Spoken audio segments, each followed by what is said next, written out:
Eu, Paulo, escrevo esta carta, eu que fui chamado para ser apóstolo, não por pessoas ou por meio de uma pessoa, mas por Jesus Cristo e por Deus, o Pai, que ressuscitou Jesus da morte. Todos os irmãos que estão aqui comigo mandam saudações às igrejas da Galácia. Que a graça e a paz de Deus, o nosso Pai, e do Senhor Jesus Cristo estejam com vocês. Em obediência à vontade do nosso Deus e Pai, Cristo se entregou para ser morto a fim de tirar os nossos pecados e assim nos livrar deste mundo mau. A Deus seja a glória para todo o sempre. Amém. O outro Evangelho.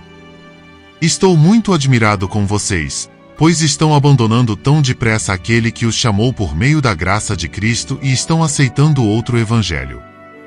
Na verdade, não existe outro Evangelho, porém eu falo assim porque há algumas pessoas que estão perturbando vocês, querendo mudar o Evangelho de Cristo.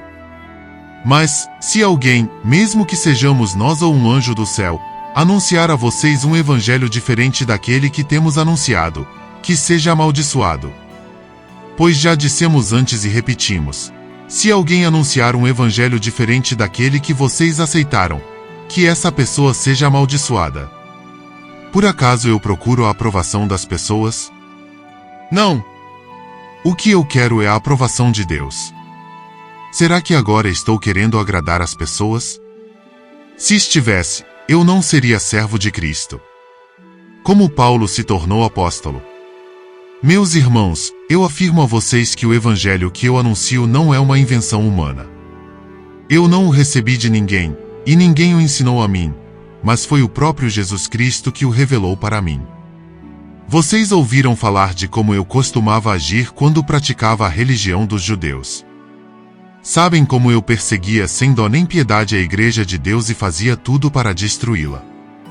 Quando praticava essa religião, eu estava mais adiantado do que a maioria dos meus patrícios da minha idade e seguia com mais zelo do que eles as tradições dos meus antepassados. Porém Deus, na sua graça, me escolheu antes mesmo de eu nascer e me chamou para servi-lo. E, quando ele resolveu revelar para mim o seu Filho a fim de que eu anunciasse aos não-judeus a boa notícia a respeito dele, eu não fui pedir conselhos a ninguém. E também não fui até Jerusalém para falar com aqueles que eram apóstolos antes de mim. Pelo contrário, fui para a região da Arábia e depois voltei para Damasco. 3 anos depois, fui até Jerusalém para pedir informações a Pedro e fiquei 2 semanas com ele. E não falei com nenhum outro apóstolo, a não ser com Tiago, irmão do Senhor. O que estou escrevendo a vocês é verdade. Deus sabe que não estou mentindo. Depois fui para as regiões da Síria e da Cilícia. Durante esse tempo as pessoas das igrejas da Judeia não me conheciam pessoalmente.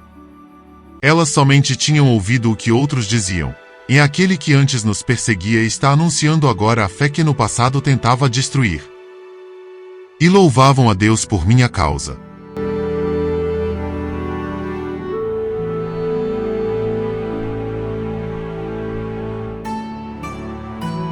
"14 anos depois, eu voltei para Jerusalém com Barnabé e levei Tito comigo.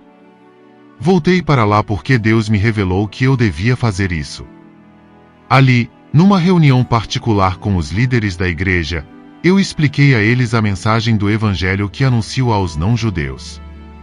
Eu não queria que o trabalho que tinha feito e estava fazendo fosse um trabalho perdido. Tito estava comigo, mas ele não foi obrigado a circuncidar-se, embora ele não seja judeu. Porém alguns tinham se juntado ao nosso grupo, fazendo de conta que eram irmãos na fé, e queriam circuncidá-lo.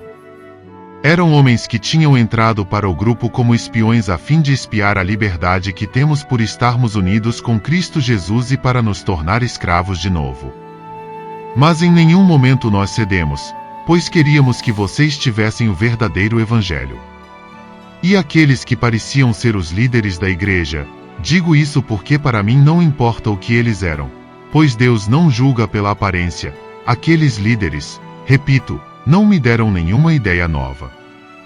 Pelo contrário, eles viram que Deus me tinha dado a responsabilidade de anunciar o Evangelho aos não-judeus, assim como tinha dado a Pedro a responsabilidade de anunciá-lo aos judeus.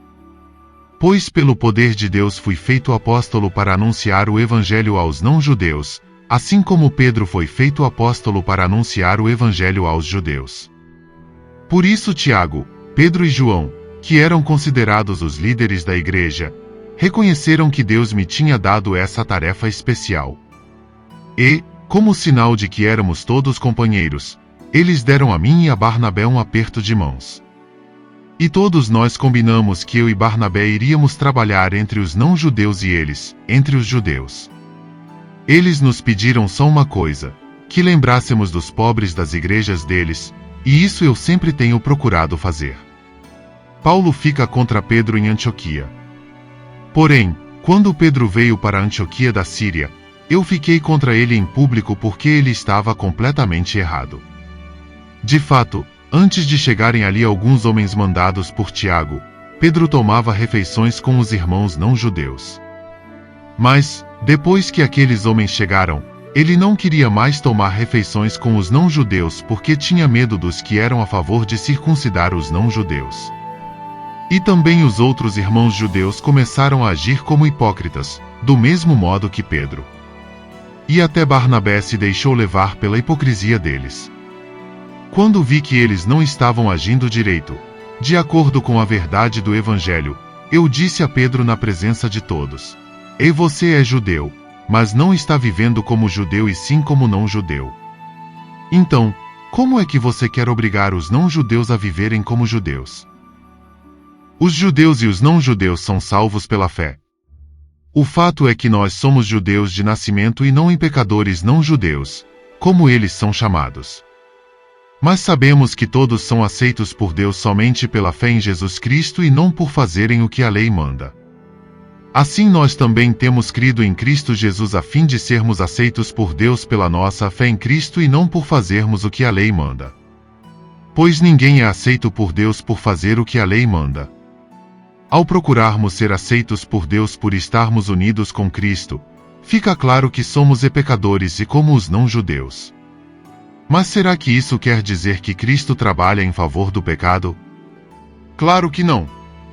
Se eu, depois de ter destruído a lei, começar a construí-la de novo como meio de ser aceito por Deus, aí, sim, fica claro que eu havia quebrado a lei. Pois, quanto à lei, estou morto, morto pela própria lei, a fim de viver para Deus. Eu fui morto com Cristo na cruz. Assim já não sou eu quem vive, mas Cristo é quem vive em mim. E esta vida que vivo agora, eu a vivo pela fé no Filho de Deus, que me amou e se deu a si mesmo por mim. Eu me recuso a rejeitar a graça de Deus. Pois, se é por meio da lei que as pessoas são aceitas por Deus, então a morte de Cristo não adiantou nada.